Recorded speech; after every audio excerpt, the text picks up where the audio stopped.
ટ્રકમાં લાગેલી વિકરાળ આગમાં ટ્રક ચાલક આગની લપેટમાં જીવતો ગુંજાયો।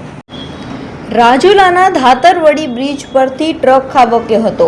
બ્રિજ નીચે ટ્રક ખાબકતા વિકરાળ આગ લાગી હતી। આગ લાગવાની ઘટનાથી 112 ફાયર સહિતની ટીમો ઘટના સ્થળે પહોંચી હતી।